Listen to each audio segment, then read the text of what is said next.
funny if they really like you a lot, like me, because I like a lot of your songs. Like Right. it's really hits in their heart, and the lyrics you write, Right. and the music video you shoot. Especially the Bad Day, I like it so much. Just like when you write songs, the scene comes around your mind, or No. so you write the lyrics and the songs first. I write the music first, and I write the lyric next, and then anything that's image-wise that's been put together, as far as like Bad Day or Free Loop or Lie to Me, or all those videos were made by Mark. They were made by Mark Webb, and Mark, who I think is brilliant. He just did the last Spider-Man movie. Now he's moved on to movies and stuff. So image-wise, I think I really take trust in the director as far as making the video and on how to portray that. And not, a lot of times in the video it doesn't work. There's a lot of videos I've made where I've looked at them later and I've been like, this is terrible. This isn't what I wanted. But when you get to work with someone like, for example, on Bad Day, like with a guy like Mark Webb, he gets it, but there's one in a million directors that are like that really give you, what you're looking, what your sentiment was, and they see it and they put it on film. So I don't have anything to do with the video. I really try to stay away from that stuff. But when the music and lyrics really gets into us. Yeah, that's my responsibility. And I when I write a song, I'm looking for, a melody that is one thing, maybe positive or be negative, but the lyric is going to be completely against whatever that melody is. So Bad Day is a really positive melody, and Cupid is a really positive melody. But there's fallacy within that. I mean, if you listen to Cupid, that's a really positive love song, but it's really a positive love song about people who are flawed. That have character defects, that have problems, and that's what the real world's like. The real world isn't, and Bad Day is the same thing. It's a very positive melody, but the lyric is negative, or the lyric might be, look at the problem, look what, there's black and there's white and they clash, and so for me, I never write a song that's like a love song that's about being in love, and everything's perfect, because the world's not perfect. So how can I portray a song that's perfect without imperfection, So is it a very good experience? You went to Belize, right? I went to Belize. Just to Castaway? Yeah. How do you feel about the experience? Oh my gosh, I stayed in Francis Ford Coppola's house when I was there, and I stayed on the beach, and I lived but I'm a real nomad. I mean, I'm a real gypsy, so I get to a certain place and then I want to move again. I want to keep doing things. So I want to suck as much life out of my short existence, on this planet as I can. So I love being in Belize, but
to me about that kind of stuff, that says to me, I'm doing something right, you know? And I never will remember when I was a kid going to my dad and going, Dad, I feel like this today. My dad would have been so, what are you talking about? You know, so that's when you know you're doing something right. You know, that they trust you with the information. Have you written any song for her? I wrote Next Plane Home for her.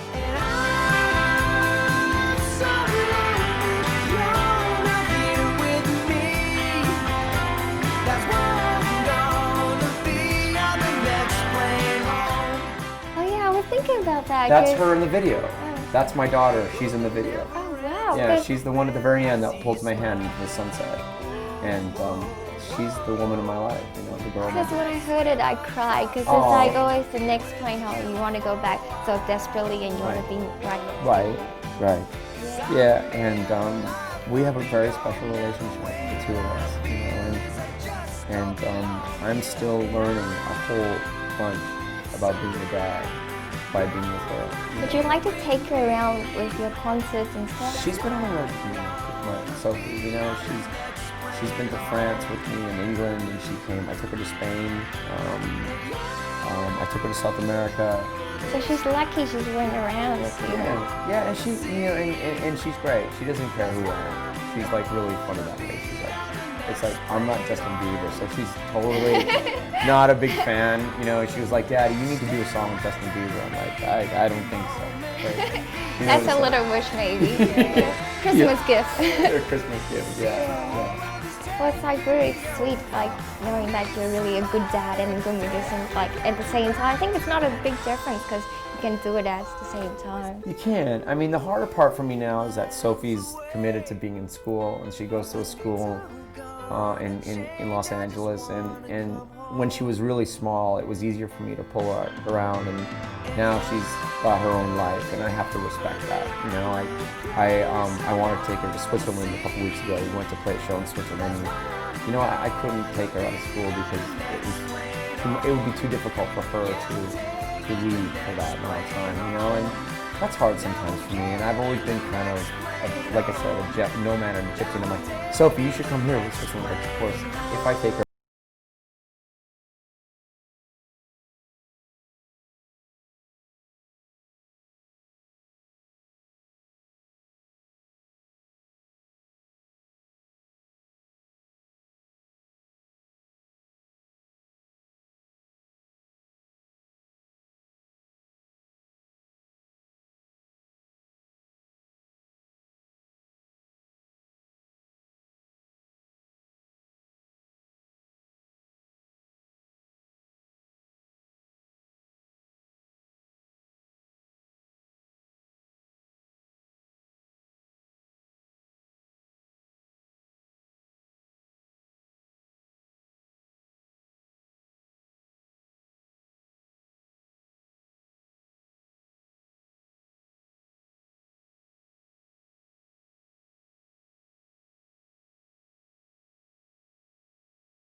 I feel like I owe my community that I live in Santa Monica. I feel like I owe them more, you know, giving music back to kids who can't afford it. I work hard at providing instruments, musical instruments for kids who can't afford it. I want to be more like that, you know, and get more involved with children and inspiring them. When I was a kid, my mom was a concert pianist, and she gave me my first violin when I was 4 years old, and she was really responsible for inspiring me to be the person that I am now. I feel like it's my responsibility now to do other, that to me would be more fulfilling than any of it, you know, and I think I'm getting there, you know. I don't think I have a lot of records left for me. Maybe one more, maybe, you know. Maybe one more. I appreciate that. Well, and I think that's sort of what's a legacy is, you know. I want to create somewhat of a legacy at some point in my life, but I don't want to be the Rolling Stones, you know. I don't want to keep doing this forever. I feel like there's a porthole that we keep going through, and that I need to grow and I need to experience other things, and I really want to be involved with communities and kids that have less than I have. I have so much. I have so much abundance. I have so much money. I have so much gifts. I have so many things that have been given to me, and I'm grateful for those things, but I can't keep acquiring more and more and more. You know, I have to now start giving it back, and you know, Taiwan, I would love to be involved with the kids here, you know, and to give to them, and I think I want to start an organization. We're talking about it right now, a world organization that really starts to penetrate the impoverished of certain communities and countries, that can really start inspiring kids, you know. I don't want to be a rock star forever. I really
That is so cute. That's like a scarf, right? Yeah. Oh my goodness, you guys are so sweet. Thank you so much. Can I have a hug? Yeah, sure. Okay, hold on. Thank you so much. Thank you. Thank you. I'll hold her the whole time. I just keep holding on to her. You have a boyfriend now? Yes. Oh!